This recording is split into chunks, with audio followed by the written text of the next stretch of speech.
आज की इस वीडियो में हम करेंगे विजन आईएएस की तरफ से आने वाले मंथली मैगजीन जून 2025 का 5वां भाग एनवायरनमेंट। इस वीडियो में हम एनवायरनमेंट के यह सभी टॉपिक को कवर करेंगे। Agro forestry. सरकार ने जून 2025 को model rules for felling of trees in agricultural lands जारी किए। इसका मकसद है एग्रो फॉरेस्ट्री को आसान बनाना, यानी खेती की जमीन पर पेड़ लगाने और उनकी देखभाल को बढ़ावा देना। इससे किसानों की आय बढ़ेगी, पर्यावरण को फायदा होगा और लकड़ी के आयात को कम किया जा सकेगा। अब इन नियमों में क्या क्या शामिल है? पहला, जमीन का रजिस्ट्रेशन। किसानों को अपनी खेती की जमीन को national timber management system portal पर रजिस्टर करना होगा। इसमें जमीन के मालिकाना हक, स्थान, पेड़ों की प्रजाति और रोपण की तारीख जैसी जानकारी देनी होगी। यह डिजिटल सिस्टम पारदर्शिता लाएगा। दूसरा, पेड़ काटने की प्रक्रिया। अगर 10 से ज्यादा पेड़ काटने हैं तो ऑनलाइन आवेदन करना होगा। एक एजेंसी जाकर जमीन की जांच करेगी और फिर कटाई की अनुमति मिलेगी। अगर 10 या उससे कम पेड़ हैं तो बस पेड़ों की फोटो अपलोड करनी होगी और कटाई के बाद स्टंप की फोटो भी देनी होगी। इससे अनुमति आसानी से मिल जाएगी। तीसरा, लकड़ी की सर्टिफिकेशन और ट्रांसपोर्ट। इन नियमों से लकड़ी की वैधता का डिजिटल रिकॉर्ड बनेगा, जिससे किसानों को बेहतर कीमत मिलेगी, खासकर यूरोप जैसे बाजारों में जहां लकड़ी की उत्पत्ति का प्रमाण जरूरी है। इससे निर्यात को बढ़ावा मिलेगा। एग्रो फॉरेस्ट्री क्या है? ये एक ऐसी व्यवस्था है जिसमें खेतों और ग्रामीण इलाकों में फसलों और पशुओं के साथ साथ पेड़ और झाड़ियां उगाई जाती हैं। इसका मकसद है खेती की उत्पादकता, मुनाफा, विविधता और पर्यावरण की स्थिरता को बढ़ाना। ये बात 2014 की नेशनल एग्रो फॉरेस्ट्री पॉलिसी में कही गई है।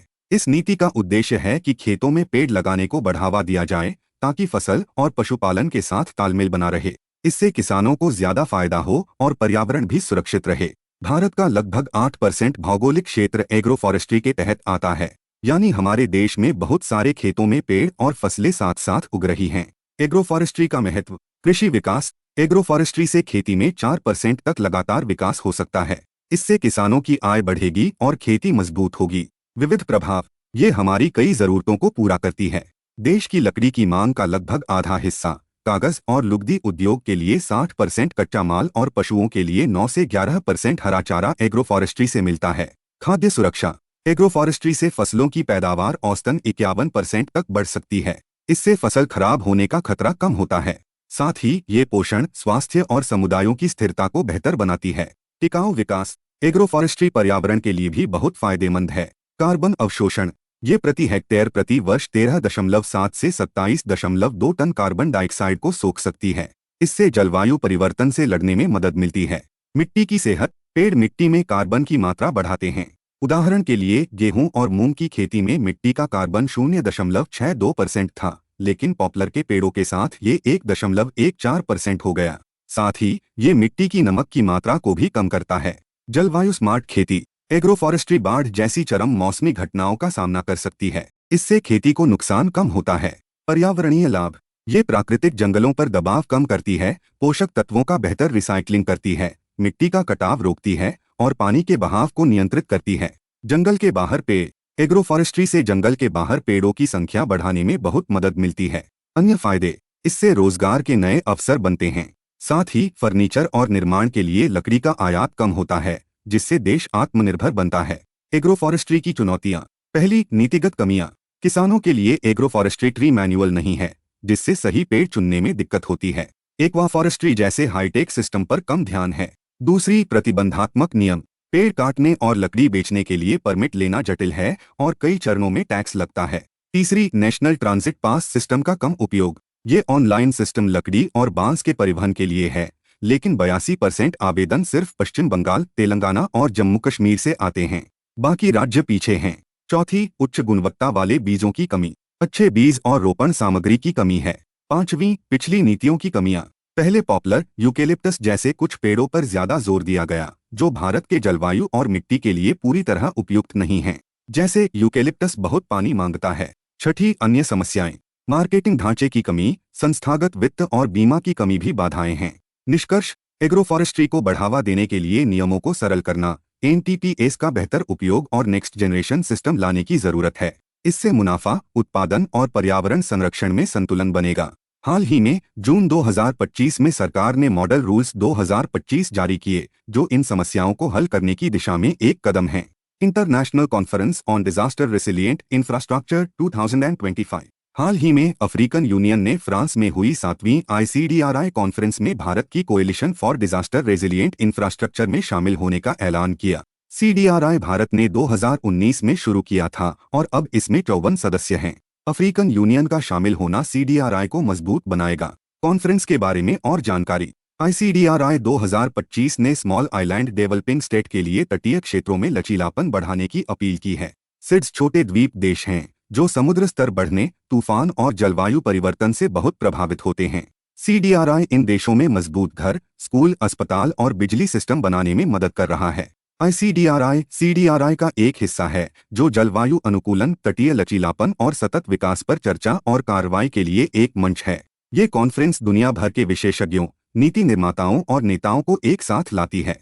इस साल की कॉन्फ्रेंस 6 और 7 जून 2025 को फ्रांस के नीस शहर में हुई। ये पहली बार है जब ICDRI यूरोप में आयोजित हुई और इसे CDRI और फ्रांस सरकार ने मिलकर होस्ट किया। कॉन्फ्रेंस का थीम है shaping a resilient future for coastal region, यानी तटीय क्षेत्रों के लिए एक लचीला भविष्य बनाना।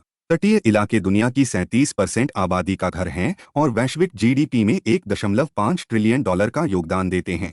लेकिन ये इलाके तूफान, बाढ़ और समुद्र स्तर बढ़ने से बहुत जोखिम में हैं। तटीय क्षेत्र क्यों कमजोर हैं? पहला, मानव जीवन और संपत्ति को खतरा। दुनिया की 60% से ज्यादा आबादी तटीय क्षेत्रों में रहती है और 2/3 बड़े शहर भी यही हैं। भारत में करीब 25 करोड़ लोग समुद्र तट से 50 किलोमीटर के दायरे में रहते हैं।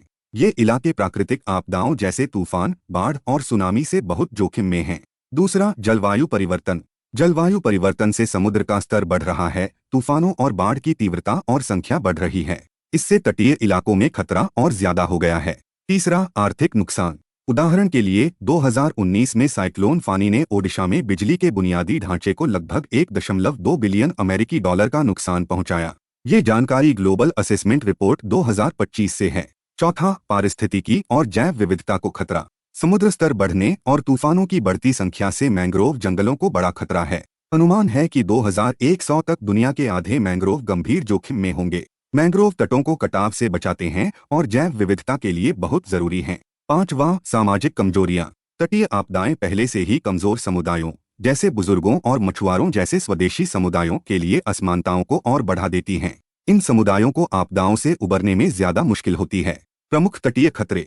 सुनामी। 2004 की हिंद महासागर सुनामी ने 14 देशों में 2.3 लाख से ज्यादा लोगों की जान ली, लाखों लोग बेघर हुए और तटीय इलाकों को भारी नुकसान हुआ। भारत भी इससे बहुत प्रभावित हुआ। तूफान। 2024 में साइक्लोन रेमल ने भारत और बांग्लादेश के तटीय इलाकों में भारी तबाही मचाई। तूफानी ज्वार। 2023 में गुजरात के कच्छ और मोरबी जिलों में 2.5 मीटर ऊंचे तूफानी ज्वार ने निचले इलाकों को डुबो दिया। ये जानकारी भारत मौसम विज्ञान विभाग से है। तटीय कटाव। पर्यावरण मंत्रालय के अनुसार भारत के 33.6% तट कटाव के खतरे में हैं। इससे जमीन, घर और आजीविका को नुकसान होता है। CDRI क्या है? CDRI को 2019 में भारत ने United Nations climate action summit में लॉन्च किया। ये राष्ट्रीय सरकारों, संयुक्त राष्ट्र एजेंसियों, बहुपक्षीय विकास बैंकों और निजी क्षेत्र का एक वैश्विक गठबंधन है। जलवायु और आपदा जोखिमों के खिलाफ बुनियादी ढांचे को मजबूत करना और सतत विकास को बढ़ावा देना। इसमें 56 सदस्य हैं और इसका सचिवालय नई दिल्ली, भारत में है। CDRI global infrastructure resilience report जारी करता है। इसका गवर्निंग काउंसिल 2 देशों के प्रतिनिधियों द्वारा सहअध्यक्षता में चलता है, जिसमें भारत स्थायी सहअध्यक्ष है। CDRI की प्रमुख पहल। Infrastructure for resilient island states. ये छोटे द्वीप विकासशील देशों में लचीला, सतत और समावेशी बुनियादी ढांचा बनाने के लिए है।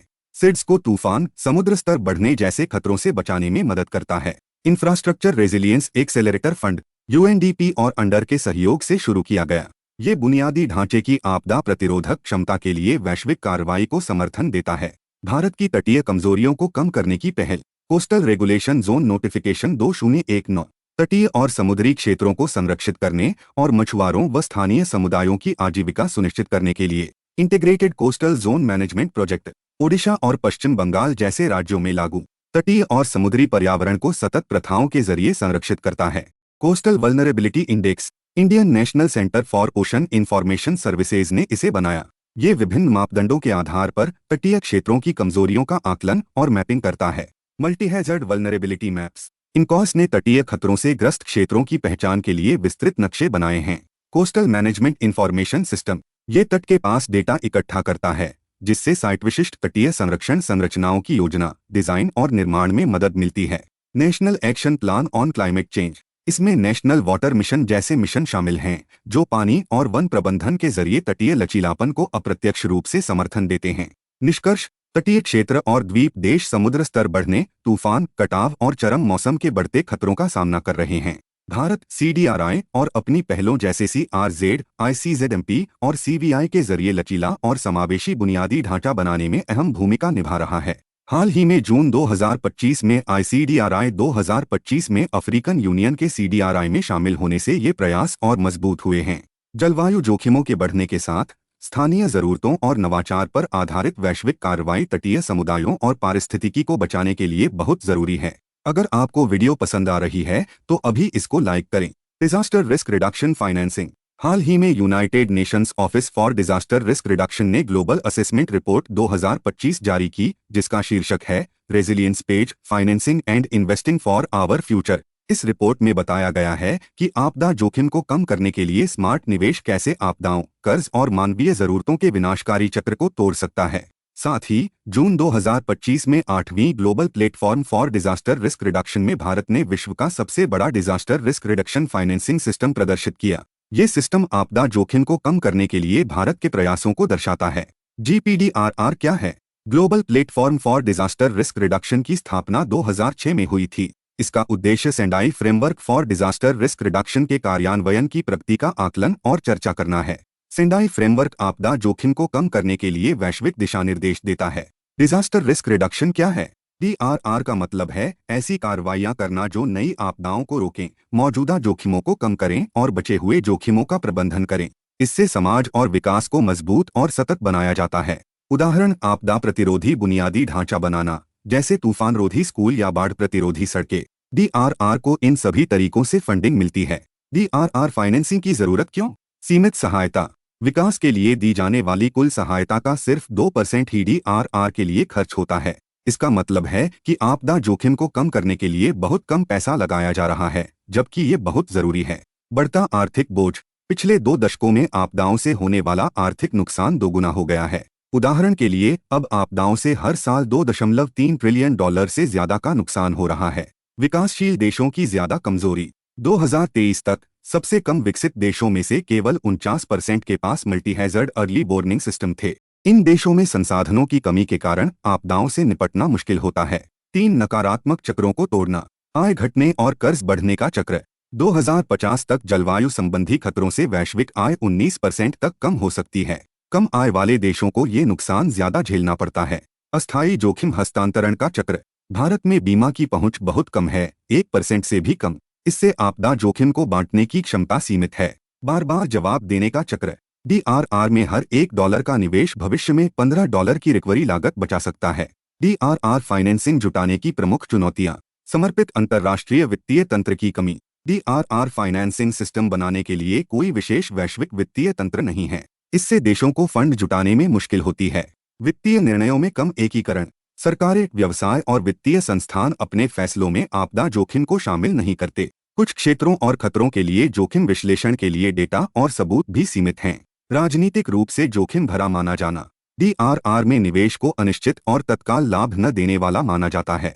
इससे सरकारें और नीति निर्माता इसमें पैसा लगाने से हिचकते हैं। अन्य चुनौतियां, विकासशील देशों में कमजोर संस्थागत क्षमता, राष्ट्रीय DRR रणनीतियों की कमी, डेटा की कमी और जोखिम विश्लेषण में कठिनाई। भारत का DRR financing system, DRR finance mechanism, Bharat में 2005 के डिजास्टर मैनेजमेंट एक्ट के तहत एक नियमाधारित और पहले से निर्धारित फंड आवंटन सिस्टम है। ये फंड राष्ट्रीय स्तर से लेकर राज्य और जिला स्तर तक जाता है। पहले आपदा के बाद ही फंड दिया जाता था, लेकिन अब ये सिस्टम संरचित और पहले से तय है, जिससे तैयारी और जोखिम कम करने पर ध्यान दिया जाता है। वर्तमान आवंटन 15वें वित्त आयोग के तहत DRR के लिए $2.32 ट्रिलियन से ज्यादा का फंड आवंटित किया गया है। भारत के DRR फाइनेंसिंग के 4 मुख्य सिद्धांत, समर्पित वित्तीय खिड़कियां की तैयारी, जोखिम कम करने, राहत और पुनर्वास के लिए अलग अलग फंड, प्रभावित और कमजोर समुदायों की जरूरतों को प्राथमिकता। ये सुनिश्चित करता है कि सबसे ज्यादा जरूरतमंद लोगों को मदद मिले। सभी स्तरों पर फंड की पहुंच, केंद्र, राज्य और स्थानीय सरकारों तक आसानी से फंड उपलब्ध हो। जवाबदेही और पारदर्शिता, हर खर्च में पारदर्शिता, जवाबदेही और मापने योग्य परिणाम। आगे का रास्ता। नियामक माहौल में सुधार। राष्ट्रीय सरकारों को मानक और टैक्सोनॉमी बनानी चाहिए, जैसे कि सतत और आपदा प्रतिरोधी निवेश को परिभाषित करना। इससे निवेशकों को सही दिशा मिलेगी।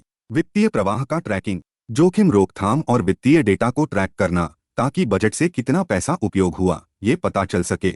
इससे फंड के सही इस्तेमाल को सुनिश्चित किया जा सकता है। नवोन्मेषी वित्तीय दृष्टिकोण। Blended finance. सार्वजनिक और निजी फंड का मिश्रण। Debt for resilience swap.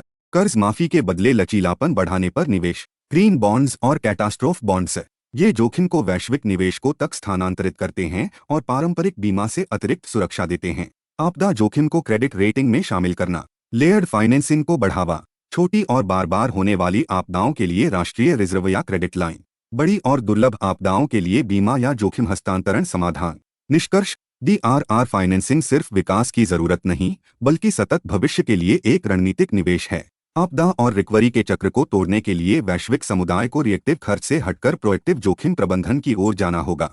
Bharat का DRR फाइनेंसिंग सिस्टम, जिसे जून 2025 में GP 2025 में दुनिया के सामने दिखाया गया, एक मिसाल है। इसमें लचीलापन वित्तीय और नीतिगत फैसलों का केंद्र होना चाहिए। Maritime disasters. हाल ही में भारत ने IMO के मैरीटाइम सेफ्टी कमेटी में समुद्री हादसों की बढ़ती संख्या पर चिंता जताई। भारत ने कंटेनर सुरक्षा और कार्गो डिक्लेरेशन नियमों को मजबूत करने की मांग की है, खास तौर पर लिथियम आयन बैटरी और international maritime dangerous goods code के तहत आने वाले खतरनाक सामानों की पैकेजिंग, डिक्लेरेशन और निगरानी के लिए वैश्विक मानक बेहतर करने को कहा। समुद्री आपदाएं क्या हैं? समुद्री आपदाएं कई तरह की हो सकती हैं, जैसे जहाज का डूबना, टक्कर, आग, विस्फोट, तेल रिसाव या जहाज का तट से टकराना। नए जोखिम। खतरनाक रसायन, परमाणु कचरा, हथियार और लिथियम आयन बैटरी जैसे खतरनाक सामानों का परिवहन। हाल के समुद्री हादसे। MSC ELSA-3 का डूबना। ये लाइबेरिया झंडे वाला जहाज कोच्चि तट पर डूब गया। हादसे के बाद तिरुवनंतपुरम तट पर नर्डल्स यानी 1.5 मिमी के छोटे प्लास्टिक कण बड़ी मात्रा में पाए गए। नर्डल्स प्राथमिक माइक्रोप्लास्टिक हैं, जो समुद्री पर्यावरण को दूषित करते हैं। माइक्रो और नैनो प्लास्टिक में टूटकर खाद्य श्रृंखला में शामिल हो सकते हैं। MV वैन है 503 में आग। इस जहाज में कैल्शियम कार्बाइड, प्लास्टिक पेलेट्स और भारी ईंधन तेल जैसे कार्गो थे। आग और विस्फोट से खतरनाक सामान समुद्र में फैल गया, जिससे पर्यावरण को गंभीर खतरा हुआ। इन हादसों के परिणाम। पर्यावरणीय नुकसान। तेल रिसाव, प्लास्टिक नर्डल्स और बैलास्ट वाटर से समुद्री प्रदूषण। जैव विविधता का नुकसान, जैसे मछलियों और समुद्री जीवों को खतरा। स्वास्थ्य जोखिम। रसायनों और तेल के संपर्क से सफाई कर्मियों और स्थानीय लोगों को लंबे समय तक स्वास्थ्य समस्याएं हो सकती हैं। आर्थिक और सुरक्षा नुकसान। तटों का मूल्य कम होना, सफाई अभियानों पर खर्च, मछुआरों और पर्यटन उद्योग की आजीविका को नुकसान। समुद्री सुरक्षा पर सवाल। समुद्री हादसों को संभालने की चुनौतियां। कार्गो डिक्लेरेशन में पारदर्शिता की कमी। शिपर्स अक्सर खतरनाक सामानों की सही जानकारी नहीं देते या गलत डिक्लेरेशन करते हैं। इससे जोखिम का आकलन और नुकसान कम करना मुश्किल हो जाता है। खतरनाक सामानों का गलत प्रबंधन। खतरनाक सामानों की गलत पैकेजिंग और स्टोरेज से आग और पर्यावरणीय जोखिम बढ़ते हैं। मानकीकृत प्रथाओं की कमी इस समस्या को और बढ़ाती है। जटिल जहाज स्वामित्व और प्रबंधन। उदाहरण MSC ELSA-3 लाइबेरिया झंडे वाला, जर्मन स्वामित्व और साइप्रस प्रबंधित था। ऐसी जटिल संरचनाएं जिम्मेदारी तय करना मुश्किल बनाती हैं। वैश्विक प्रतिक्रिया और नियमों में देरी। हादसों की तुरंत जांच और सुरक्षा नियमों को अपडेट करने का कोई वैश्विक तंत्र नहीं है। नियम सुधार आमतौर पर हादसों के बाद ही होते हैं, न कि पहले से। बीमा दावों की जटिलता। समुद्री बीमा पॉलिसियां जटिल होती हैं और दायित्व, कवरेज और लागत बंटवारे पर विवाद हो सकते हैं। IMO की समुद्री सुरक्षा और पर्यावरण संरक्षण में भूमिका। IMO संयुक्त राष्ट्र की एक एजेंसी है जो समुद्री सुरक्षा और पर्यावरण संरक्षण के लिए वैश्विक नियम बनाती है। इसके कुछ प्रमुख कन्वेंशन हैं। INDG convention. ये खतरनाक सामानों की मार्किंग, पैकेजिंग, लोडिंग और परिवहन के नियम बनाता है। उद्देश्य नेविगेशन की सुरक्षा और हादसों को रोकना। SOLAS 1974 जहाजों के लिए न्यूनतम सुरक्षा मानक तय करता है, जैसे आग से सुरक्षा, नेविगेशन और ऑपरेशनल सुरक्षा। OPRC और OPRC-HNS प्रोटोकॉल देशों को तेल रिसाव और खतरनाक रसायनों के लिए आपात योजनाएं बनाने और सहयोग करने को कहता है। AFS कन्वेंशन जहाजों की सतह पर हानिकारक एंटी फाउलिंग पदार्थों के उपयोग को नियंत्रित करता है। बैलास्ट वाटर मैनेजमेंट कन्वेंशन हानिकारक जलीय जीवों और रोगजनकों को फैलने से रोकता है, जिससे नई समुद्री प्रजातियों का प्रवेश रुकता है। हांगकांग कन्वेंशन जहाजों के सुरक्षित और पर्यावरण अनुकूल रिसाइकलिंग को सुनिश्चित करता है, ताकि मानव स्वास्थ्य और पर्यावरण को नुकसान न हो। भारत में समुद्री आपदाओं से संबंधित कानूनी तंत्र। Merchant shipping act 1958। समुद्री सुरक्षा, जहाज रजिस्ट्रेशन, चालक दल की भलाई, प्रदूषण रोकथाम और समुद्री दायित्वों के लिए नियम। पर्यावरण संरक्षण एक्ट 1986। तेल रिसाव और खतरनाक पदार्थों के डिस्चार्ज जैसे समुद्री प्रदूषण के खिलाफ पर्यावरणीय सुरक्षा लागू करता है। National oil spill disaster contingency plan, Indian coast guard द्वारा संचालित तेल और खतरनाक रसायन रिसाव के लिए ऑपरेशनल प्रोटोकॉल देता है। Admiralty act 2017। हादसों और टक्करों से उत्पन्न होने वाले समुद्री दावों को संभालने और कोर्ट की जुरिस्डिक्शन तय करने का ढांचा देता है। आगे का रास्ता। रोकथाम रणनीतियां, कड़े नियम, सोलास और मार्पोल नियमों का वैश्विक स्तर पर सख्ती से पालन और भारत में मर्चेंट शिपिंग एक्ट के प्रावधानों से निगरानी। जोखिम मैपिंग और जोनिंग, पारिस्थितिक रूप से संवेदनशील क्षेत्रों की पहचान और वहां तेल परिवहन पर रोक। तकनीक और पारदर्शिता, इलेक्ट्रॉनिक कार्गो ट्रैकिंग, खतरनाक सामानों की रियल टाइम मॉनिटरिंग और ब्लॉकचेन आधारित डिक्लेरेशन। आईएमओ नियमों में सुधार, जहाजों के मालिकाना हक की पूरी जानकारी, फ्लैग स्टेट की जिम्मेदारी और प्रबंधकीय व ऑपरेशनल नियंत्रण को स्पष्ट करना। पहचान और अर्ली वार्निंग, तटीय रडार, ड्रोन और इसरो के रिसर्च सैटेलाइट से निगरानी। सभी जहाजों में ऑटोमेटिक आइडेंटिफिकेशन सिस्टम अनिवार्य करना। प्रदूषक भुगतान सिद्धांत, भारत और अंतर्राष्ट्रीय कानूनों के तहत जहाज मालिकों को जिम्मेदार ठहराने के लिए दायित्व नियम लागू करना। कोर्ट के बाहर निपटारा और मध्यस्थता, समुद्री विवादों को जल्दी सुलझाने के लिए मध्यस्थता और बातचीत। प्रशिक्षण और जागरूकता, बंदरगाह अधिकारियों और मछुआरों के लिए क्षमता निर्माण कार्यक्रम। इस मैगजीन का 8वां भाग कल्चर की वीडियो आप हमारे चैनल पर देख सकते हैं। इसका लिंक आपको हमारे आई बटन, डिस्क्रिप्शन बॉक्स या एंड स्क्रीन में भी मिल जाएगा। क्राउड डिजास्टर मैनेजमेंट, 4 जून 2025 को बेंगलुरु के एम चिन्नास्वामी स्टेडियम के बाहर रॉयल चैलेंजर्स बेंगलुरु की आईपीएल जीत के जश्न में जुटी भीड़ में भगदड़ मच गई। इस हादसे में 11 लोगों की मौत हुई और 56 लोग घायल हुए। ये घटना भारत में भीड़ प्रबंधन की कमियों को उजागर करती है। भगदड़ क्या है? United Nations office for disaster risk reduction के अनुसार भगदड़ एक प्रकार की भीड़ आपदा है। ये तब होती है जब भीड़ में लोग किसी खतरे या जगह की कमी के कारण अचानक तेजी से आगे बढ़ते हैं, जिससे कुचलने या दम घुटने की स्थिति बनती है। भीड़ प्रबंधन की विफलताएं और भगदड़ के कारण। भीड़ नियंत्रण में विफलताएं। अति भीड़, चिन्नास्वामी स्टेडियम की क्षमता 34,600 थी, लेकिन आरसीबी के जश्न में 2.5 लाख लोग जमा हो गए। इससे स्थिति बेकाबू हो गई। भीड़ को नियंत्रित करने के लिए पर्याप्त जगह, बैरिकेड्स या निकास द्वार नहीं थे। हितधारकों में समन्वय की कमी। आरसीबी ने सोशल मीडिया पर फ्री एंट्री पास की घोषणा की, लेकिन पुलिस या स्टेडियम प्रबंधन के साथ इसका समन्वय नहीं किया। इससे अचानक लाखों लोग स्टेडियम के छोटे गेट्स पर जमा हो गए, जिससे भगदड़ मची। बेंगलुरु पुलिस ने पहले ही ट्रैफिक और सुरक्षा कारणों से विजय परेड की अनुमति देने से मना कर दिया था, लेकिन आयोजकों ने इसे नजरअंदाज किया। भीड़ व्यवहार के ट्रिगर, पैनिक और संरचनात्मक समस्याएं। Elphinstone road station, Mumbai. भारी बारिश में भीड़ से भरे फुटब्रिज पर पुल ढहने की अफवाह से पैनिक फैला। फिसलन भरा और संकरा रास्ता होने से भगदड़ में 23 लोग मारे गए। आग बिजली संबंधी हादसे। डबवाली अग्निकांड, हरियाणा। एक टैंक में लगी आग और संकरा निकास द्वार होने से भगदड़ मची, जिसमें 400 से ज्यादा लोग मारे गए, ज्यादातर बच्चे। सेलिब्रिटी को देखने की होड़। पुष्पा 2 प्रीमियर, हैदराबाद। अल्लू अर्जुन की फिल्म के प्रीमियर में उनकी झलक पाने की कोशिश में भगदड़ मची, जिसमें एक महिला की मौत हुई और एक बच्चा घायल हुआ। तैयारी, जोखिम आकलन और योजना। Failure mode and effect analysis का उपयोग करें। इसमें हर संभावित खतरे को गंभीरता, आवृत्ति और पता लगाने की कठिनाई के आधार पर रेट किया जाता है। उदाहरण, 2024 में मुंबई ने T20 world cup road show को कुशलता से संभाला, क्योंकि उन्होंने पहले से जोखिमों का आकलन किया था। भीड़ घनत्व नियम, प्रति वर्ग मीटर स्वीकार्य भीड़ की सीमा तय करें और निकासी के ट्रिगर निर्धारित करें। मॉडल उदाहरण, न्यूयॉर्क में 1,000+ लोगों के आयोजनों के लिए प्रशिक्षित क्राउड कंट्रोल मैनेजर अनिवार्य हैं। बुनियादी ढांचा विकास, स्टेडियम, घाट और मंदिरों में एक से ज्यादा चौड़े प्रवेश निकास द्वार बनाएं। बहुभाषी साइनेज और पब्लिक एड्रेस सिस्टम लगाएं। उदाहरण, चिन्नास्वामी स्टेडियम में छोटे गेट्स और अपर्याप्त साइनेज भगदड़ का कारण बने। सुविधाएं और आपातकालीन चिकित्सा सेवाएं। महाकुंभ 2025 में आग से निपटने के लिए आर्टिकुलेटिंग वाटर टावर, पानी की एम्बुलेंस और मल्टी डिजास्टर रिस्पॉन्स वाहन थे। ये सुविधाएं हादसों में तुरंत मदद देती हैं। प्रतिक्रिया, सूचना तंत्र, mobile update, loud speaker, digital board और साइनेज से भीड़ को देरी, डायवर्जन या खतरों की तुरंत जानकारी दें। उदाहरण, चिन्नास्वामी हादसे में सही समय पर सूचना न होने से पैनिक बढ़ा। सुरक्षा और संरक्षा उपाय, सभी प्रमुख स्थानों पर वॉच टावर, वायरलेस कम्युनिकेशन और सीसीटीवी मॉनिटरिंग। पुलिस और आयोजकों को तुरंत संवाद के लिए रिजर्व फोर्स तैयार रखें। तकनीक से भगदड़ कैसे रोकी जा सकती है? आरएफआईडी और आईओटी से भीड़ ट्रैकिंग।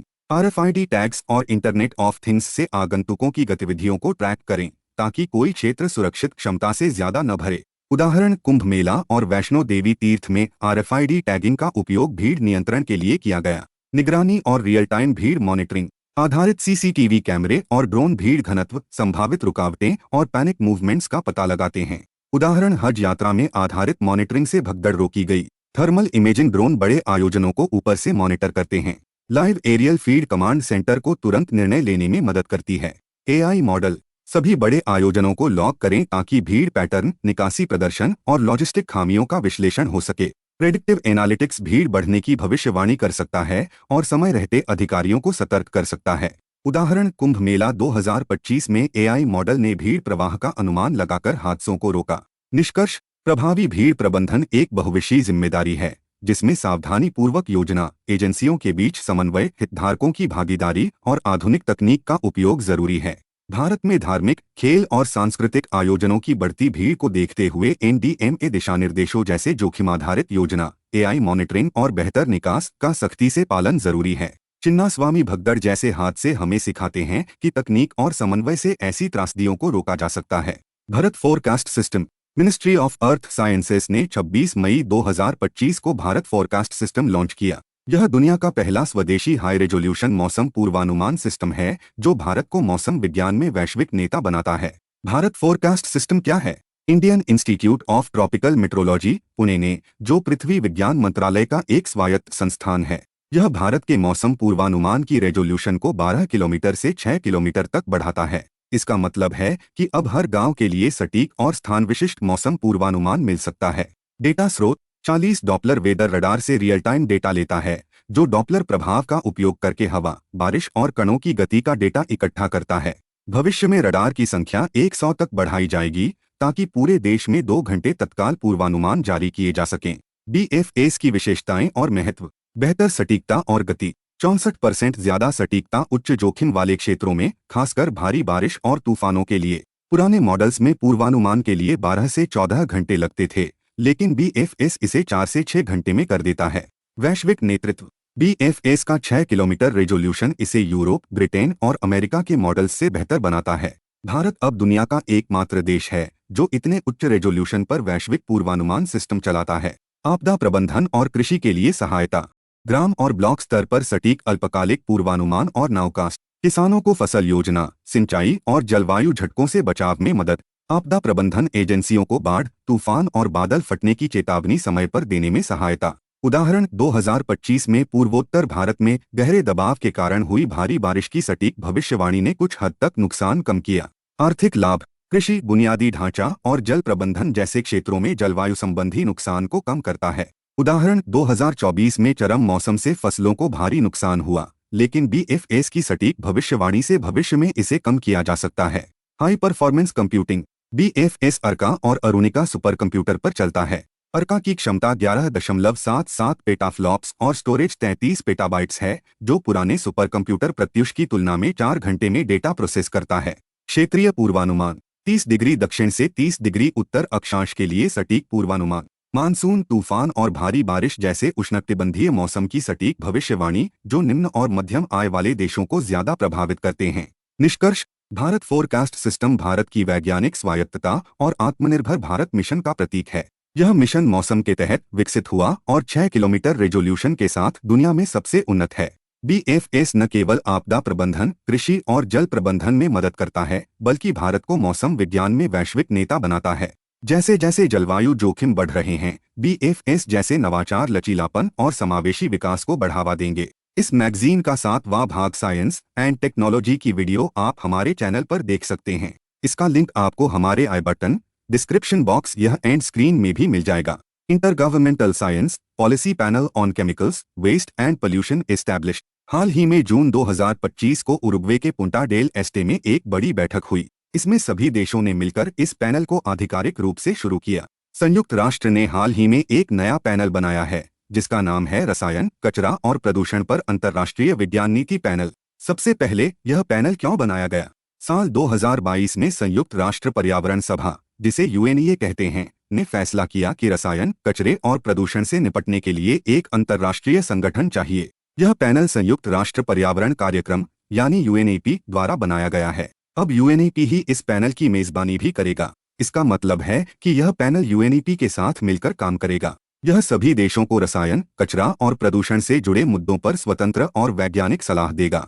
यानी यह देशों को बताएगा कि इन समस्याओं से कैसे निपटा जाए। यह पैनल बहुत खास है क्योंकि यह 3 बड़े वैज्ञानिक संगठनों का हिस्सा बन गया है। पहले 2 हैं जलवायु परिवर्तन पर अंतर्राष्ट्रीय पैनल यानी आईपीसीसी और जैव विविधता पर अंतर्राष्ट्रीय विज्ञान नीति मंच यानी आईपीबीएस। अब यह तीसरा पैनल प्रदूषण और कचरे पर काम करेगा। अब सवाल है, इस पैनल की जरूरत क्यों पड़ी? क्योंकि हमारी पृथ्वी 3 बड़ी समस्याओं से जूझ रही है: जलवायु परिवर्तन, प्रकृति और जैव विविधता का नुकसान और प्रदूषण व कचरे की समस्या।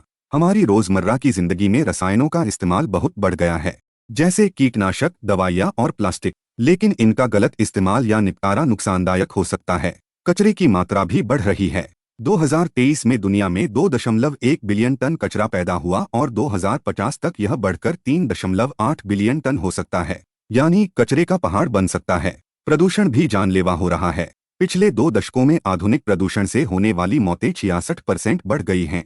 जैसे हवा, पानी और मिट्टी का प्रदूषण लोगों की सेहत को नुकसान पहुंचा रहा है। ILO convention on biological hazards अंतर्राष्ट्रीय श्रम संगठन के सदस्य देशों ने कार्यस्थल पर जैविक खतरों पर पहली बार अंतर्राष्ट्रीय सम्मेलन को अपनाया है। आईएलओ की नई संधि।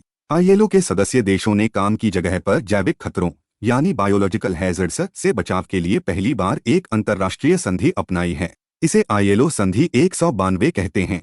यह संधि क्या कहती है, आइए समझते हैं। इस संधि में सदस्य देशों से कहा गया है कि वे राष्ट्रीय नीतियां बनाएं जो काम की जगह पर सुरक्षा और स्वास्थ्य को बेहतर करें। पहला, जैविक खतरों से बचाव और सुरक्षा के उपाय किए जाएं। दूसरा, दुर्घटनाओं और आपात स्थितियों से निपटने के लिए तैयारी और प्रतिक्रिया के उपाय विकसित किए जाएं।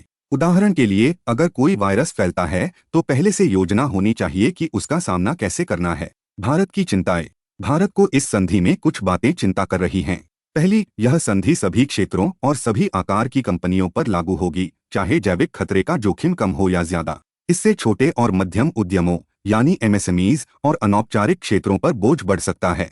दूसरी, संधि में इस्तेमाल किए गए शब्दों की परिभाषाएं बहुत व्यापक हैं। इससे नियमों का दायरा काम की जगह से बाहर भी जा सकता है, जिससे ज्यादा नियमन हो सकता है। भारत चाहता है कि नियम व्यावहारिक हों ताकि छोटे व्यवसायों को दिक्कत न हो। जैविक खतरे क्या हैं? जैविक खतरे वे हैं जो जैविक स्रोतों से आते हैं या जैविक वाहकों जैसे वायरस, बैक्टीरिया, फंगस या टॉक्सिन्स से फैलते हैं। सबसे ज्यादा खतरा उन लोगों को है जो हेल्थ केयर, कृषि या लेबोरेटरी में काम करते हैं, जैसे अस्पताल में काम करने वाले नर्स या डॉक्टर। इन खतरों के बढ़ने की वजह हैं मौसम और वातावरण में बदलाव, गर्मी से जुड़े जोखिम और एंटीमाइक्रोबियल दवाओं का ज्यादा इस्तेमाल। उदाहरण के लिए, अगर हम एंटीबायोटिक्स का गलत उपयोग करते हैं तो बैक्टीरिया और मजबूत हो सकते हैं। आईएलओ ने पहले भी 2 संधियां बनाई थीं, संधि 155 और 187, जो काम की जगह पर सुरक्षा और स्वास्थ्य की बात करती हैं। भारत में भी ऑक्यूपेशन सेफ्टी, हेल्थ और वर्किंग कंडीशंस कोड 2020 है, जो कर्मचारियों की सुरक्षा सुनिश्चित करता है। सम्मेलन के अन्य मुख्य बिंदु। आईएलओ के इस सम्मेलन में और भी कई जरूरी बातें हुई। आइए एक एक करके देखें। प्लेटफॉर्म इकोनॉमी में अच्छा काम। पहली बार प्लेटफॉर्म इकोनॉमी पर चर्चा हुई। प्लेटफॉर्म इकोनॉमी यानी डिजिटल प्लेटफॉर्म्स जैसे उबर, अमेजन, जहां लोग ऑनलाइन काम करते हैं। इसमें कहा गया कि इन कामगारों को मौलिक अधिकार जैसे उचित वेतन, सामाजिक सुरक्षा और काम की जगह पर सुरक्षा मिलनी चाहिए। उदाहरण के लिए, अगर आप डिलीवरी बॉय हैं तो आपको उचित वेतन और बीमा मिलना चाहिए। अनौपचारिक काम को कम करना। सम्मेलन में एक प्रस्ताव पास हुआ जो अनौपचारिक काम को कम करने और औपचारिक काम की ओर बढ़ने की बात करता है। इसमें काम की स्थिति बेहतर करने, सामाजिक सुरक्षा बढ़ाने और अच्छी नौकरियां बनाने की जरूरत बताई गई। उदाहरण के लिए, रेडिप्टी वालों को भी बीमा और पेंशन जैसी सुविधाएं मिलें। मैरीटाइम लेबर संधि में बदलाव। मैरीटाइम लेबर संधि 2006 में कुछ बदलाव किए गए। यह संधि जहाजों पर काम करने वाले नाविकों के लिए है। नए बदलावों में कहा गया कि जहाजों पर हिंसा और उत्पीड़न रोकना होगा। नाविकों को किनारे पर छुट्टी और घर वापसी का अधिकार मजबूत किया गया। नाविकों को महत्वपूर्ण कर्मचारी माना जाए ताकि उनकी अहमियत समझी जाए। यह संधि नाविकों के लिए न्यूनतम काम और रहने की स्थिति सुनिश्चित करती है। भारत ने इस संधि को 2015 में स्वीकार किया था। अगर हो सके तो वीडियो को लाइक कर एक अच्छा सा कमेंट जरूर करिए, इससे हमें अच्छी वीडियो बनाने का प्रोत्साहन मिलता है। State and trends of carbon pricing 2025। World bank group की नई report state and trends of carbon pricing 2025 के बारे में बात करेंगे। यह रिपोर्ट बताती है कि कैसे दुनिया भर में कार्बन उत्सर्जन को कम करने के लिए कार्बन प्राइसिंग का इस्तेमाल हो रहा है। वर्ल्ड बैंक की इस रिपोर्ट के अनुसार कार्बन प्राइसिंग यानी सीपी उपकरणों की संख्या 2005 में 5 थी, जो अब बढ़कर 80 हो गई है। भारत, ब्राजील और तुर्की जैसे देश अपने कार्बन प्राइसिंग सिस्टम को सक्रिय रूप से विकसित कर रहे हैं। यह उपकरण ग्रीन हाउस गैस उत्सर्जन को कम करने में मदद करते हैं। रिपोर्ट की मुख्य बातें। कवरेज। कार्बन प्राइसिंग अब दुनिया के 28% ग्रीन हाउस गैस उत्सर्जन को कवर करती है। इसमें 43 कार्बन टैक्स और 37 एमिशन ट्रेडिंग सिस्टम शामिल हैं। कार्बन टैक्स का मतलब है कि उत्सर्जन पर टैक्स लगाना और ईटीएस में उत्सर्जन की सीमा तय करके कंपनियां आपस में उत्सर्जन इकाइयों का व्यापार करती हैं। राजस्व उत्पादन। 2024 में कार्बन टैक्स और ईटीएस ने मिलकर दुनिया भर में 100 बिलियन अमेरिकी डॉलर से ज्यादा का राजस्व जुटाया। यह पैसा सरकारें पर्यावरण, बुनियादी ढांचे और विकास परियोजनाओं में इस्तेमाल कर रही हैं। क्षेत्रवार कवरेज। सबसे ज्यादा कार्बन प्राइसिंग पावर सेक्टर और उद्योग क्षेत्र में है, लेकिन कृषि और कचरा क्षेत्र अभी भी ज्यादातर इससे बाहर हैं। इसका मतलब है कि इन क्षेत्रों में उत्सर्जन कम करने के लिए और काम करना होगा। कार्बन क्रेडिट की आपूर्ति और मांग। 2024 में कार्बन क्रेडिट की आपूर्ति मांग से ज्यादा थी। लगभग 1 बिलियन टन कार्बन क्रेडिट इस्तेमाल नहीं हुए। इसका कारण है कि कंपनियां उत्सर्जन कम करने के लिए क्रेडिट खरीद रही हैं, लेकिन अभी मांग कम है। कार्बन प्राइसिंग के प्रमुख प्रावधान। अब देखते हैं कि वैश्विक और भारत स्तर पर कार्बन प्राइसिंग के लिए क्या नियम हैं। वैश्विक स्तर पर पेरिस समझौते का आर्टिकल 6। यह कार्बन प्राइसिंग के लिए अंतर्राष्ट्रीय सहयोग का आधार देता है। COP29 में आर्टिकल 6.2 सहयोगी दृष्टिकोण और आर्टिकल 6.4 पेरिस समझौता क्रेडिटिंग मैकेनिज्म के अंतिम नियम अपनाए गए। इससे देशों के बीच कार्बन क्रेडिट का व्यापार आसान होगा। Carbon border adjustment mechanism. यह आयातित सामानों पर उनके उत्सर्जन के आधार पर कार्बन मूल्य लगाता है। उदाहरण के लिए यूरोपीय संघ का CBAM 2026 से लागू होगा, जो आयातित स्टील, सीमेंट जैसे सामानों पर टैक्स लगाएगा। भारत में carbon credit trading scheme. Bharat ने 2023 में यह स्कीम शुरू की, जिसमें 2 तंत्र हैं। Compliance mechanism. इसमें कुछ कंपनियों को ग्रीन हाउस गैस उत्सर्जन कम करने के तय नियमों का पालन करना होता है। उदाहरण के लिए उद्योगों को अपने उत्सर्जन की तीव्रता कम करनी होगी। Offset mechanism. गैर-डेलीगेटेड एंटिटीज अपने प्रोजेक्ट्स को रजिस्टर कर सकती हैं, जैसे वृक्षारोपण या उत्सर्जन कम करने वाली तकनीक। इनके लिए उन्हें कार्बन क्रेडिट सर्टिफिकेट मिलते हैं, जो 1 टन को 2 के बराबर होते हैं। State of the climate in Asia 2024। World meteorological organization की state of the climate in Asia 2024 report के बारे में बात करेंगे। यह रिपोर्ट एशिया में जलवायु परिवर्तन के प्रभावों को बताती है। WMO क्या है? WMO यानी वर्ल्ड मेट्रोलॉजिकल ऑर्गेनाइजेशन संयुक्त राष्ट्र की एक विशेष एजेंसी है। यह मौसम, जलवायु और पानी से जुड़े मुद्दों पर काम करती है और 193 सदस्य देशों, जिसमें भारत भी शामिल है, के साथ मिलकर जलवायु नीतियां बनाती है। रिपोर्ट की मुख्य बातें। आइए इस रिपोर्ट के प्रमुख निष्कर्षों को एक एक करके समझते हैं। सबसे गर्म साल। 2024 एशिया का सबसे गर्म या दूसरा सबसे गर्म साल था। एशिया का औसत तापमान 1991 से 2020 की तुलना में 1.04 डिग्री सेल्सियस ज्यादा था। उदाहरण के लिए भारत में गर्मी की लहरों ने तापमान को 45 से 50 डिग्री सेल्सियस तक पहुंचा दिया, जिससे 450 से ज्यादा लोगों की मृत्यु हुई। तेजी से गर्मी बढ़ना। एशिया का तापमान वैश्विक औसत की तुलना में दोगुनी तेजी से बढ़ रहा है। 1961 से 1990 की तुलना में 1991 से 2024 में गर्मी का रुझान लगभग दोगुना हो गया है। इसका मतलब है कि एशिया में जलवायु परिवर्तन के प्रभाव ज्यादा गंभीर हो रहे हैं। ग्लेशियरों का पिघलना। कम बर्फबारी और अत्यधिक गर्मी के कारण सेंट्रल हिमालय और तियान शान में ग्लेशियर तेजी से पिघल रहे हैं। 23 में से 24 निगरानी किए गए ग्लेशियरों ने द्रव्यमान खोया, न कि बढ़ाया।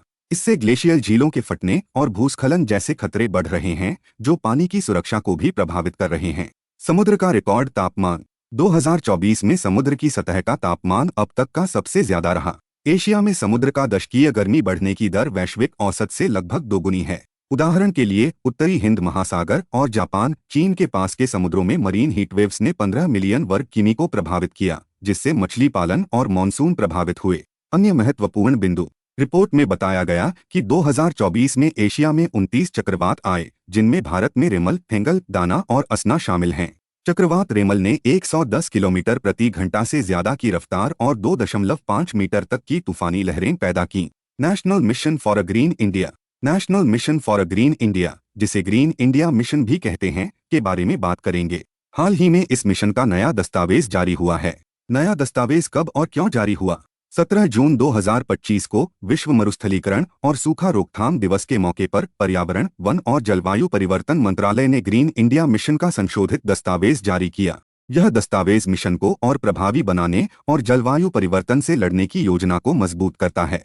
ग्रीन इंडिया मिशन क्या है? यह मिशन 2011 में शुरू हुआ था और national action plan on climate change के तहत 8 मिशनों में से एक है। इसका लक्ष्य है पर्यावरण को हरा भरा करना और जलवायु परिवर्तन के प्रभावों को कम करना। मिशन के उद्देश्य: पहला, जंगल और पेड़ों का क्षेत्र बढ़ाना। इसके तहत 24 मिलियन हेक्टेयर जमीन पर वृक्षारोपण होगा, जिसमें जंगल और गैर जंगली दोनों जमीनें शामिल हैं। दूसरा, पारिस्थितिकी सेवाओं को बेहतर करना, जैसे कार्बन को अवशोषित करना, मिट्टी की उर्वरता बढ़ाना और पानी की उपलब्धता सुनिश्चित करना। तीसरा, 2030 तक 2.5 से 3 बिलियन टन को 2 के बराबर अतिरिक्त कार्बन सिंक बनाना। इसका मतलब है कि पेड़ कार्बन डाइऑक्साइड को सोखकर वातावरण को साफ करेंगे। 3 उपमिशन। ग्रीन इंडिया मिशन के 3 मुख्य हिस्से हैं। पहला, जंगलों की गुणवत्ता और पारिस्थितिकी सेवाओं में सुधार करना, जैसे जंगलों को स्वस्थ और जैव विविधता से भरपूर बनाना। दूसरा, जंगल और पेड़ों का क्षेत्र बढ़ाना और बिगड़े हुए पारिस्थितिक तंत्र को बहाल करना, जैसे बंजर जमीन पर फिर से जंगल उगाना। तीसरा, जंगल पर निर्भर समुदायों की आय बढ़ाना और विविधता लाना, जैसे उन्हें जंगल से मिलने वाले उत्पादों जैसे शहद या औषधीय पौधों से आय के नए स्रोत देना। फंडिंग कैसे होगी? मिशन का कुछ हिस्सा इसके अपने बजट से चलेगा, बाकी पैसा नेशनल कैंपा यानी compensatory afforestation fund management and planning authority fund से आएगा। यह फंड तब बनता है जब जंगल की जमीन का इस्तेमाल उद्योग या अन्य कामों के लिए होता है और बदले में वृक्षारोपण के लिए पैसा जमा किया जाता है। समय सीमा: यह मिशन 10 साल के लिए है। इस दौरान भारत अपने पर्यावरण और जलवायु लक्ष्यों को हासिल करने की कोशिश करेगा। कैसे लागू होगा? मिशन को बॉटम अप मॉडल से लागू किया जाएगा। इसका मतलब है कि स्थानीय लोग और समुदाय इसमें मुख्य भूमिका निभाएंगे। जॉइंट फॉरेस्ट मैनेजमेंट कमेटीज इसकी मुख्य कार्यान्वयन इकाई होंगी। ये कमेटियां गांव के लोग और वन विभाग मिलकर बनाते हैं, जो जंगलों की देखभाल और मिशन के कामों को अंजाम देते हैं। इस मैगजीन का पहला भाग पॉलिटी एंड गवर्नेंस की वीडियो आप हमारे चैनल पर देख सकते हैं। इसका लिंक आपको हमारे आई बटन, डिस्क्रिप्शन बॉक्स या एंड स्क्रीन में भी मिल जाएगा। Global drought outlook 2025 release. Global drought outlook 2025 नाम की एक महत्वपूर्ण रिपोर्ट के बारे में बात करेंगे। इसे organisation for economic cooperation and development ने 17 जून 2025 को जारी किया। यह रिपोर्ट बताती है कि दुनिया भर में सूखा कितना गंभीर होता जा रहा है। ओईसीडी क्या है? ओईसीडी एक वैश्विक संगठन है जिसमें 37 देश शामिल हैं। यह आर्थिक और सामाजिक नीतियों को बेहतर बनाने के लिए काम करता है। इसकी यह रिपोर्ट सूखे के खतरों, प्रभावों और समाधानों पर केंद्रित है। रिपोर्ट की मुख्य बातें: सूखे की गंभीरता में वृद्धि। दुनिया का 40% भूभाग अब बार बार और गंभीर सूखे का सामना कर रहा है। हाल के उदाहरणों में शामिल हैं 2022 में यूरोप में भयंकर सूखा, जिसने फसलों और नदियों को प्रभावित किया। 2021 में कैलिफोर्निया में सूखा, जिससे पानी की भारी कमी हुई। हॉर्न ऑफ अफ्रीका और सोमालिया में लंबे समय तक सूखा, जिसने लाखों लोगों को प्रभावित किया। जलवायु परिवर्तन ने इन सूखों को और बदतर बनाया। उदाहरण के लिए 2022 का यूरोपीय सूखा जलवायु परिवर्तन के कारण 20 गुना ज्यादा संभावित था। आर्थिक प्रभाव: सूखे की आर्थिक लागत हर साल 3% से 7.5% तक बढ़ रही है। 2025 में एक औसत सूखा 2000 की तुलना में 2 गुना महंगा है और 2035 तक यह 35% और महंगा हो सकता है। हाइड्रोइलेक्ट्रिक पावर स्टेशन: भारत और ऑस्ट्रेलिया जैसे देशों में पानी की कमी से बिजली उत्पादन प्रभावित हो सकता है। जल परिवहन: उदाहरण के लिए पनामा नहर में सूखे ने जहाजों की आवाजाही को 40% तक कम कर दिया। फसल उत्पादन: सूखे में फसलें 22% तक कम हो सकती हैं। जैसे कैलिफोर्निया में 2021 के सूखे से $1.1 बिलियन का कृषि नुकसान हुआ। पारिस्थितिक प्रभाव: सूखे का पर्यावरण पर गहरा असर पड़ रहा है। मिट्टी की नमी में कमी: 1980 से अब तक दुनिया के 37% भूभाग में मिट्टी की नमी में भारी कमी आई है। भूजल स्तर में गिरावट: विश्व स्तर पर 62% निगरानी किए गए जलभृतों में कमी आई है। इससे जंगल, वेटलैंड्स और घास के मैदान खराब हो रहे हैं, जिससे जैव विविधता को नुकसान हो रहा है और पानी की उपलब्धता कम हो रही है। सामाजिक प्रभाव: विश्व मौसम संगठन के अनुसार सूखा प्राकृतिक आपदाओं का केवल 6% हिस्सा है, लेकिन यह 34% आपदा संबंधी मौतों का कारण बनता है। सूखा गरीबी, असमानता और विस्थापन को बढ़ाता है, खासकर उपसहारा अफ्रीका जैसे क्षेत्रों में। भारत में फ्लैश ड्राउट का खतरा बढ़ रहा है, खासकर मॉनसून के दौरान। 2100 तक कृषि क्षेत्र में फ्लैश ड्राउट का जोखिम 20 से 30% बढ़ सकता है। Global ocean darkening threatens under water ecosystems. हाल ही में यूके की एक यूनिवर्सिटी के शोधकर्ताओं ने पाया कि 2003 से 2022 के बीच दुनिया के 21% समुद्र गहरे हो गए हैं। यह खास तौर पर आर्कटिक, अंटार्कटिक और गल्फ स्ट्रीम क्षेत्रों में देखा गया। ग्लोबल चेंज बायोलॉजी जर्नल में प्रकाशित इस शोध ने बताया कि 75 मिलियन वर्ग किमी समुद्र प्रभावित हुआ है, जो यूरोप, अफ्रीका, चीन और उत्तरी अमेरिका के कुल क्षेत्रफल के बराबर है। खास तौर पर बाल्टिक सागर जैसे बंद समुद्रों और उत्तरी सागर के तटीय क्षेत्रों में गहरापन बढ़ा है, जो भारत के लिए भी एक चेतावनी है, क्योंकि हमारे तटीय क्षेत्र भी कृषि अपवाह से प्रभावित हैं। समुद्र का गहरा होना क्या है? समुद्र का गहरा होना यानी समुद्र में प्रकाश की गहराई में कमी आना। इससे फोटिक जोन सिकुड़ रहा है। फोटिक जोन वह समुद्री परत है जो सूरज की रोशनी से रोशन होती है और यह लगभग 200 मीटर गहरी होती है। इस जोन में समुद्री जीवन का 90% हिस्सा रहता है, जैसे मछलियां, प्लैंकटन और अन्य जीव। शोध के अनुसार समुद्र का गहरा होना पारिस्थितिक बदलावों की वजह से हो रहा है, खासकर फाइटोप्लैंकटन जैसे पौधों जैसे सूक्ष्म जीव और जूप्लैंकटन जैसे छोटे जानवर के ब्लूम्स यानी अचानक बढ़ोतरी की वजह से। समुद्र के गहरे होने की वजह। समुद्र के गहरे होने के कारण तटीय और खुले समुद्रों में अलग अलग हैं। आइए इन्हें समझें। तटीय समुद्रों में पोषक तत्वों, कार्बनिक पदार्थों और तलछट का जमा। यह कृषि अपवाह जैसे खेतों से बहने वाला पानी, जिसमें उर्वरक होते हैं, और बढ़ती बारिश की वजह से होता है। उदाहरण के लिए खेतों से नाइट्रोजन और फास्फोरस समुद्र में बहकर जाते हैं, जिससे प्लैंकटन की संख्या बढ़ती है और पानी गहरा हो जाता है। खुले समुद्रों में समुद्र की सतह का गर्म होना, जिससे एल्गल ब्लूम होती है। जलवायु परिवर्तन से समुद्री धाराओं में बदलाव। उदाहरण के लिए गल्फ स्ट्रीम और आर्कटिक में गर्मी बढ़ने से शैवाल और प्लैंकटन बढ़ रहे हैं, जो प्रकाश को रोकते हैं। समुद्र के गहरे होने का प्रभाव। समुद्र का गहरा होना पर्यावरण, अर्थव्यवस्था और जलवायु पर गहरा असर डाल रहा है। समुद्री पारिस्थितिकी और उत्पादकता। समुद्र का गहरा होना प्रकाश पर निर्भर प्रक्रियाओं को सीमित करता है, जैसे फोटोसिंथेसिस, जो फाइटोप्लैंकटन के लिए जरूरी है।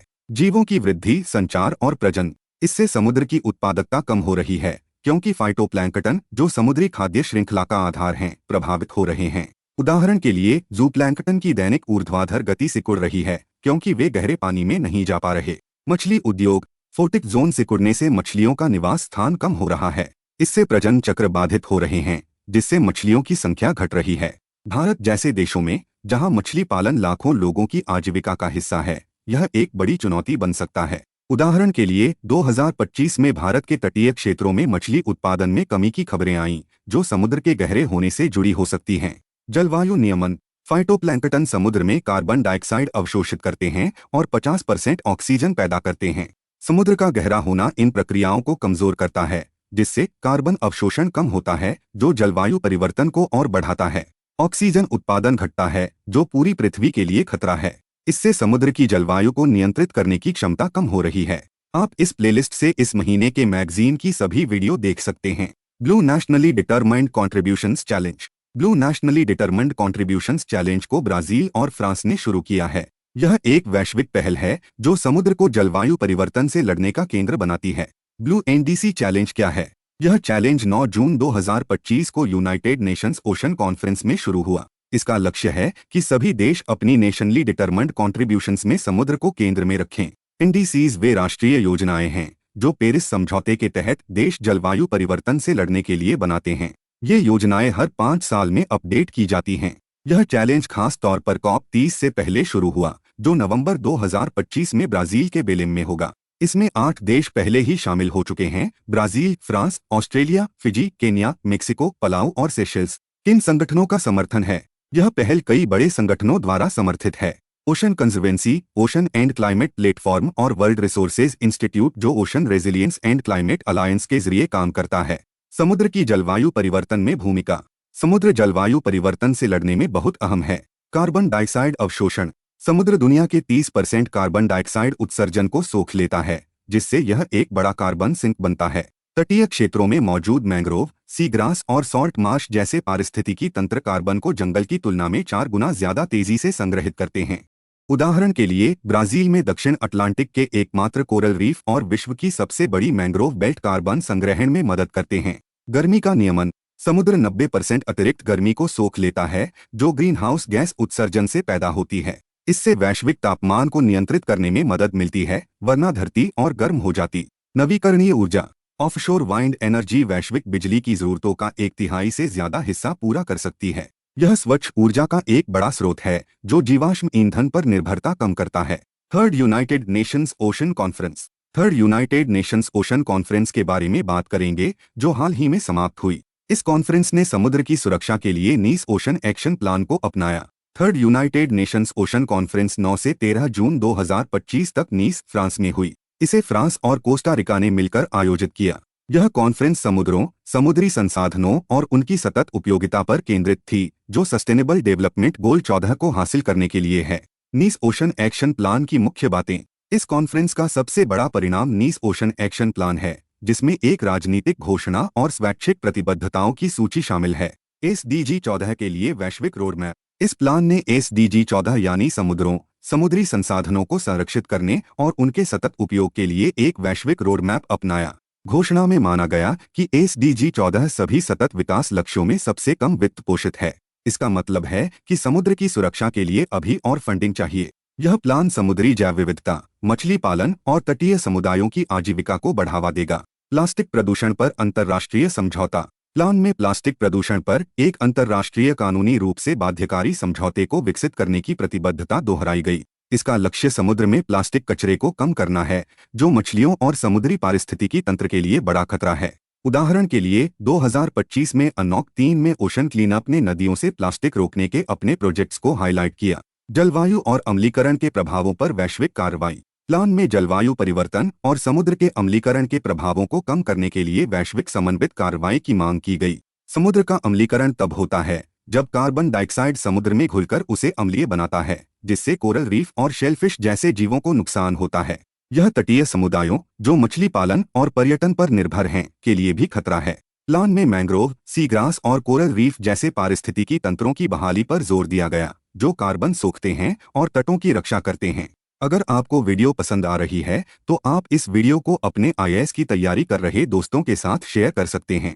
New Ramsar sites in Rajasthan. 5 जून 2025 को विश्व पर्यावरण दिवस के मौके पर राजस्थान के खीचन और मेनार वेटलैंड्स को रामसर साइट्स घोषित किया गया। इससे भारत के रामसर साइट्स की कुल संख्या 91 हो गई है, जो एशिया में सबसे ज्यादा और विश्व में यूनाइटेड किंगडम और मेक्सिको के बाद तीसरे नंबर पर है। विश्व पर्यावरण दिवस हर साल 5 जून को मनाया जाता है, जिसे संयुक्त राष्ट्र पर्यावरण कार्यक्रम आयोजित करता है। 2025 का थीम था बीट प्लास्टिक पॉल्यूशन, यानी प्लास्टिक प्रदूषण को हराना। इन 2 नए साइट्स के साथ राजस्थान में अब 4 रामसर साइट्स हैं, जिनमें पहले से शामिल सांभर साल्ट लेक और केवलादेव घाना नेशनल पार्क भी हैं। खीचन वेटलैंड स्थान उत्तरी थार मरुस्थल, फलोदी जिला, राजस्थान। संरचना। इसमें 2 जल निकाय हैं, रात्रि नदी और विजय सागर तालाब, साथ ही नदी के किनारे का क्षेत्र और झाड़ीदार जमीन। खासियत। यह सर्दियों में डेमोइजल क्रेन पक्षियों की बड़ी संख्या को आकर्षित करता है। यहाँ हर साल 30,000 से ज्यादा डेमोइजल क्रेन सेंट्रल एशिया से आते हैं, जो इसे पक्षी प्रेमियों के लिए खास बनाता है। पारिस्थितिक महत्व। यह सेंट्रल एशियन फ्लाईवे का एक महत्वपूर्ण पड़ाव है, जहाँ 150 से ज्यादा पक्षी प्रजातियां आती हैं। समुदाय की भूमिका। स्थानीय लोग इन प्रवासी पक्षियों की रक्षा के लिए सक्रिय हैं, जिससे मानव वन्यजीव सहअस्तित्व का शानदार उदाहरण बनता है। मेनार वेटलैंड कॉम्प्लेक्स स्थान मेनार और खेरोदा गांव, उदयपुर जिला, राजस्थान। संरचना। यह एक ताजे पानी का मॉनसून वेटलैंड है, जो 3 तालाबों ब्रह्मा तालाब, धंध तालाब और खेरोदा तालाब से बना है। मॉनसून में पास की कृषि भूमि में बाढ़ आती है, जो इसे और समृद्ध बनाती है। जैव विविधता। यहाँ 110 से ज्यादा जल पक्षी प्रजातियां पाई जाती हैं, जिनमें 67 प्रवासी पक्षी शामिल हैं। खास प्रजातियां। सफेद गल वाला गिद्ध और लंबी चोंच वाला गिद्ध, जो गंभीर रूप से संकटग्रस्त हैं। पौधे। यहाँ 70 से ज्यादा पौधों की प्रजातियां हैं, जिसमें ब्रह्मा तालाब के आसपास आम के पेड़ हैं, जो भारतीय उड़न लोमड़ियों की बड़ी कॉलोनी को आश्रय देते हैं। समुदाय की भूमिका। मेनार को बर्ड विलेज कहा जाता है, क्योंकि स्थानीय लोग शिकार और मछली पकड़ने पर रोक लगाकर संरक्षण करते हैं। इसे 2016 में महत्वपूर्ण पक्षी क्षेत्र घोषित किया गया था। पर्यटन। यह उदयपुर चित्तौड़गढ़ मार्ग पर एक उभरता हुआ इको टूरिज्म स्थल है। रामसर साइट्स क्या है? रामसर साइट्स वे वेटलैंड्स हैं जो रामसर कन्वेंशन के तहत अंतर्राष्ट्रीय महत्व के लिए चुने जाते हैं। यह कन्वेंशन ईरान के रामसर शहर में बनी और इसका लक्ष्य वेटलैंड्स का संरक्षण और सतत उपयोग है। वेटलैंड्स ऐसे क्षेत्र हैं जहां पानी स्थिर या बहता है, जैसे दलदल, झीलें या तालाब। ये जैव विविधता, बाढ़ नियंत्रण और जलवायु नियमन के लिए महत्वपूर्ण हैं। Greater flamingo सैंक्चुएरी। तमिलनाडु सरकार ने धनुषकोडी में ग्रेटर फ्लेमिंगो सैंक्चुअरी को अधिसूचित किया है। यह सैंक्चुअरी सेंट्रल एशियन फ्लाईवे का एक महत्वपूर्ण पड़ाव है, जहां हजारों प्रवासी वेटलैंड पक्षी रुकते हैं। धनुषकोडी रामेश्वरम द्वीप पर point Calimere wild life sanctuary का हिस्सा है। यह क्षेत्र खारे और क्षारीय पानी वाले वेटलैंड्स से भरा है, जो फ्लेमिंगो और अन्य पक्षियों के लिए आदर्श है। इसका उद्देश्य प्रवासी पक्षियों की रक्षा करना, उनके प्रजनन स्थल को संरक्षित करना और जैव विविधता को बढ़ावा देना है। इसकी घोषणा 5 जून 2025 को विश्व पर्यावरण दिवस पर की गई, जिसका थीम था beat plastic pollution. Greater flamingo के बारे में आइए ग्रेटर फ्लेमिंगो की खासियतें समझें। IUCN स्थिति। ग्रेटर फ्लेमिंगो की स्थिति लीस्ट कंसर्न है, यानी यह अभी खतरे में नहीं है, लेकिन उनके निवास स्थानों को संरक्षण की जरूरत है। वितरण। यह पक्षी अफ्रीका, पश्चिमी एशिया और दक्षिणी यूरोप में पाया जाता है। भारत में यह गुजरात, तमिलनाडु, आंध्र प्रदेश और राजस्थान के वेटलैंड्स में आम है।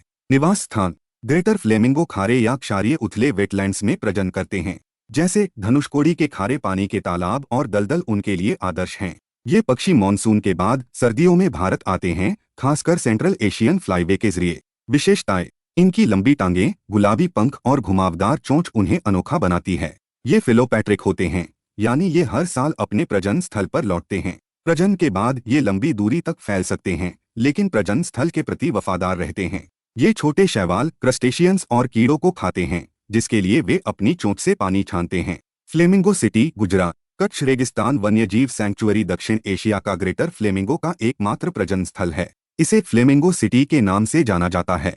हर साल सर्दियों में यहाँ लाखों फ्लेमिंगो प्रजनन के लिए आते हैं, जो इसे विश्व प्रसिद्ध बनाता है। धनुषकोडी सैंक्चुअरी भी ऐसा ही एक महत्वपूर्ण पड़ाव बन सकता है। आईबैट अलायंस। आईबैट एलायंस ने 2023 में $1.2 मिलियन की तुलना में 2024 में $2.5 मिलियन का रिकॉर्ड निवेश जैव विविधता डेटा में किया। यह निवेश दोगुना हो गया है। यह निवेश 3 प्रमुख वैश्विक जैव विविधता डेटा सेट्स को समर्थन देगा। World database on protected areas. यह समुद्री और स्थलीय संरक्षित क्षेत्रों का सबसे व्यापक डेटाबेस है। 2024 में 100 क्षेत्रों के डेटा को अपडेट किया गया। IUCN red list of threatened species. यह प्रजातियों के विलुप्त होने के जोखिम को मापता है, जिसे जीवन का बैरोमीटर कहा जाता है। 2024 में लगभग 1,70,000 प्रजातियों का आकलन किया गया, जैसे फिलीपीन ईगल और black rhino. World database of की बायोडायवर्सिटी एरियाज। यह जैव विविधता के लिए महत्वपूर्ण स्थानों को दर्शाता है। 2024 में 600 नए के भी जोड़े गए। आईबैट एलायंस क्या है? आईबैट यानी integrated biodiversity assessment tool alliance एक वैश्विक गठबंधन है जो जैव विविधता से जुड़े डेटा को इकट्ठा करता और उपलब्ध कराता है। इसे 2008 में शुरू किया गया था। मुख्यालय यूनाइटेड किंगडम। सदस्य संगठन। यह 4 बड़े और प्रभावशाली संरक्षण संगठनों का गठबंधन है। बर्ड लाइफ इंटरनेशनल पक्षियों और उनके निवास स्थानों की रक्षा के लिए काम करता है। कंजर्वेशन इंटरनेशनल जैव विविधता और सतत विकास पर ध्यान देता है। International union for conservation of nature प्रकृति संरक्षण के लिए वैश्विक मानक बनाता है। United Nations environment programme world conservation monitoring centre पर्यावरण डेटा और नीतियों पर काम करता है। मिशन संगठनों को जैव विविधता से जुड़े जोखिमों और अवसरों पर कार्रवाई करने के लिए डेटा, उपकरण और मार्गदर्शन प्रदान करना। International big cat alliance. हाल ही में नई दिल्ली में IBCA की पहली सभा हुई। इस सभा में भारत के पर्यावरण, वन और जलवायु परिवर्तन मंत्री श्री भूपेंद्र यादव को IBCA का अध्यक्ष चुना गया। यह सभा इसका सबसे बड़ा निर्णय लेने वाला हिस्सा है और यह हर साल या हर 2 साल में होती है। सबसे पहले IBCA क्या है? यह एक अंतर्राष्ट्रीय गठबंधन है जिसमें 95 देश शामिल हैं। ये देश बाघ, शेर, तेंदुआ, स्नो लेपर्ड, चीता, जगुआर और पूमा जैसे बड़े बिल्ली प्रजाति के जानवरों की रक्षा के लिए काम करते हैं। कुछ देशों में ये जानवर पाए जाते हैं और कुछ देश इनकी रक्षा में रुचि रखते हैं। इसे अप्रैल 2023 में शुरू किया गया था, जब भारत ने अपने प्रोजेक्ट टाइगर के 50 साल पूरे किए। यह बहुत गर्व की बात थी। IBCA का लक्ष्य है सभी देशों को एक मंच पर लाना ताकि बड़े बिल्ली प्रजाति के जानवरों की रक्षा के लिए बेहतरीन तरीके साझा किए जा सकें। इससे हम इन जानवरों को विलुप्त होने से बचा सकते हैं। कौन कौन से देश इसके शुरुआती सदस्य हैं? 16 देश हैं। भारत, आर्मेनिया, बांग्लादेश, भूटान, कंबोडिया, मिस्र, Ethiopia, Ecuador, Kenya, Malaysia, Mongolia, Nepal, Nigeria, Peru, Suriname और युगांडा। भारत की इसमें खास भूमिका है। भारत IBCA का मेजबान देश है और इसका सचिवालय भी यहीं है, यानी भारत इस गठबंधन को चलाने में अहम भूमिका निभाता है। इस मैगजीन का चौथा भाग सिक्योरिटी की वीडियो आप हमारे चैनल पर देख सकते हैं। इसका लिंक आपको हमारे आई बटन, डिस्क्रिप्शन बॉक्स या एंड स्क्रीन में भी मिल जाएगा। Revised guidelines on national bioenergy programme.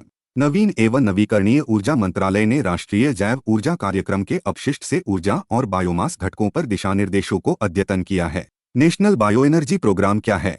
इसे 2022 में शुरू किया गया था। यह 2 चरणों में लागू होगा, जिसका कुल बजट 1715 करोड़ रुपए है। पहला चरण 2021 से 22 से 2025 से 26 तक चलेगा। इसका मुख्य लक्ष्य है ग्रामीण क्षेत्रों में उपलब्ध अतिरिक्त जैविक सामग्री से बिजली बनाना और गांव वालों को अतिरिक्त आय देना। इसके लिए सरकार आर्थिक मदद देती है, जिसे सेंट्रल फाइनेंशियल असिस्टेंस कहते हैं। विशेष क्षेत्रों जैसे उत्तर पूर्वी राज्यों, पहाड़ी क्षेत्रों और SC सेंट लाभार्थियों को 20% ज्यादा मदद मिलेगी। इस प्रोग्राम के 3 हिस्से हैं। पहला, वेस्ट टू एनर्जी प्रोग्राम। यह शहरी, औद्योगिक और कृषि कचरे से बायोगैस, बायो-CNG, बिजली या सिनगैस बनाने के लिए प्रोजेक्ट्स को सपोर्ट करता है। दूसरा, बायोमास प्रोग्राम। यह बायोमास से ब्रिकेट पेलेट बनाने और गैरबगास आधारित बिजली उत्पादन को बढ़ावा देता है। तीसरा, बायोगैस प्रोग्राम। यह ग्रामीण क्षेत्रों में स्वच्छ खाना पकाने का ईंधन, छोटे स्तर की बिजली, बेहतर स्वच्छता और महिलाओं के सशक्तिकरण के लिए बायोगैस प्लांट्स को सपोर्ट करता है। बायोगैस में 95% मीथेन और कार्बन डाइऑक्साइड होता है, साथ में थोड़ी मात्रा में अन्य गैसें। अब नई गाइडलाइंस की खास बातें। वेस्ट टू एनर्जी प्रोग्राम में प्रक्रियाएं आसान की गई हैं, जैसे MSME और उद्योगों के लिए मंजूरी लेना सरल किया गया। आर्थिक मदद 2 चरणों में दी जाएगी। 50% मदद स्टेट पॉल्यूशन कंट्रोल बोर्ड की मंजूरी के बाद और बाकी मदद प्रोजेक्ट के 80% क्षमता हासिल करने पर। साथ ही निरीक्षण प्रक्रिया को आसान और प्रदर्शन आधारित बनाया गया है। बायोमास प्रोग्राम में भी प्रक्रियाएं सरल की गई हैं, जैसे ब्रिकेट पेलेट प्लांट्स के लिए अब मंजूरी दस्तावेजों की जरूरत नहीं। IoT जैसे आधुनिक तकनीकों का उपयोग बढ़ाया गया है। NCR और आसपास के राज्यों में पराली जलाने की समस्या से निपटने के लिए पेलेट उत्पादकों को MNRE या सेंट्रल पॉल्यूशन कंट्रोल बोर्ड की स्कीम चुनने का विकल्प मिलेगा।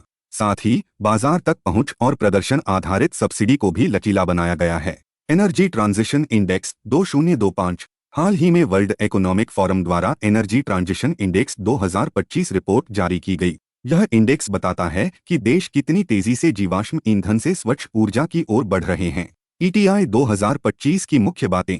स्वीडन पहले स्थान पर है, इसके बाद फिनलैंड, डेनमार्क और नॉर्वे। ये देश स्वच्छ ऊर्जा, मजबूत नीतियों और बुनियादी ढांचे में अग्रणी हैं।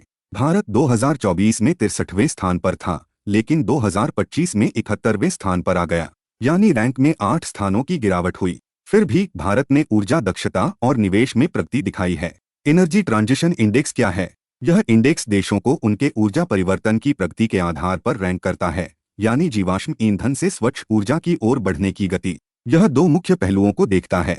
System performance. इसमें 3 चीजें शामिल हैं: ऊर्जा की निरंतर उपलब्धता और किफायती कीमत, सभी के लिए ऊर्जा की पहुंच और किफायती बिजली, कम कार्बन उत्सर्जन और स्वच्छ ऊर्जा का उपयोग। Transition readiness. इसमें नियम कानून, बुनियादी ढांचा, निवेश, नवाचार और शिक्षा जैसे पहलू शामिल हैं।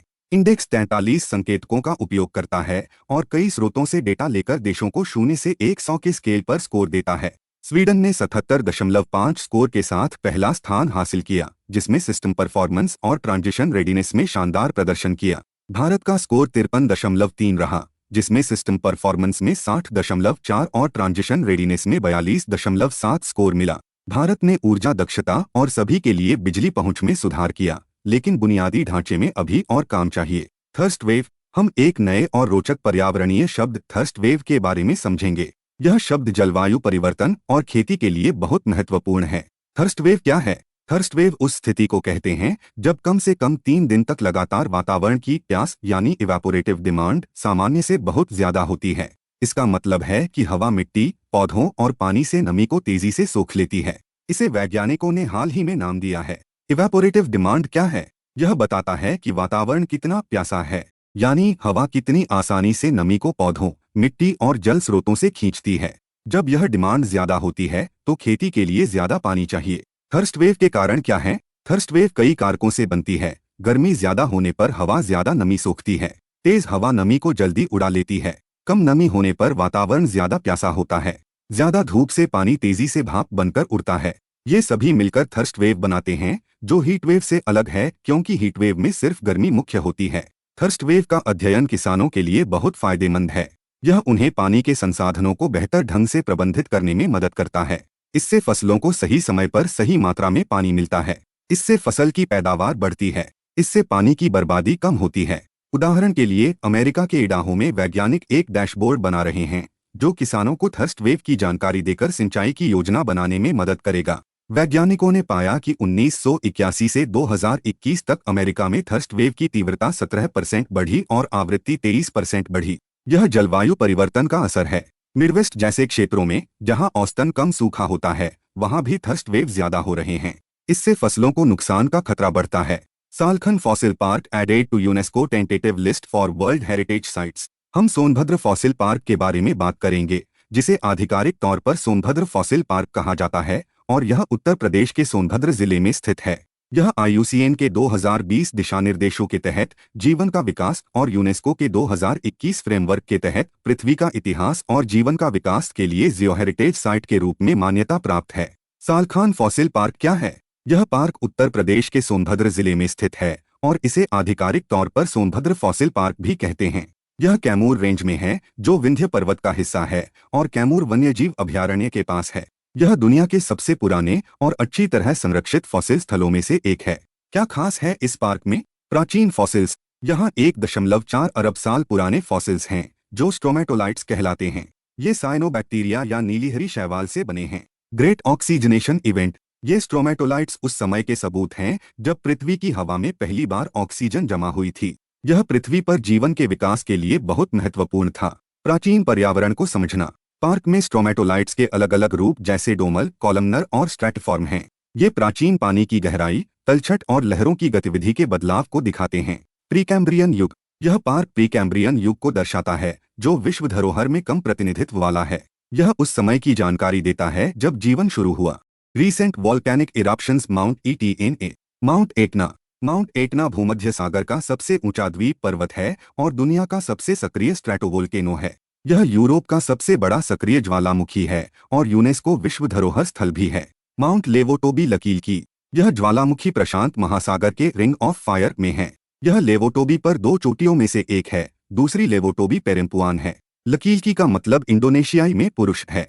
किलाउए ज्वालामुखी। यह हवाई के दक्षिण पूर्वी हिस्से में एक शील्ड ज्वालामुखी है जो दुनिया के सबसे सक्रिय ज्वालामुखियों में से एक है। यह हवाई ज्वालामुखी राष्ट्रीय उद्यान में है। आप इस वीडियो के डिस्क्रिप्शन बॉक्स या फिर इस एंड स्क्रीन से इसी मैगजीन के और पार्ट्स को भी देख सकते हैं।